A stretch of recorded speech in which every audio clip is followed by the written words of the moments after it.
Wag na wag mong ikukumpara ang sarili mo sa iba. Mag-focus ka lang sa tinatahak mong landas. At hindi mo rin kailangan patunayan ang sarili mo sa kung sino man.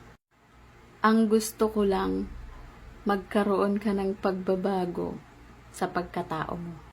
Huwag mong ipipressure yung sarili mo para lang makipagkompetensya sa ibang tao.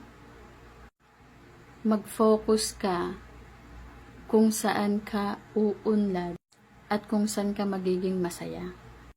'Di ba mas maganda? Wala kang paki sa iba. Kasi wala naman silang inaambag sa buhay na meron ka. Mas maganda na siya lang ang iyong kasama, pati na rin ang iyong pamilya. Magtiwala ka lang sa kanya, pati na rin sa sarili mo. Magtatagumpay ka hanggang dulo. Okay? Bye!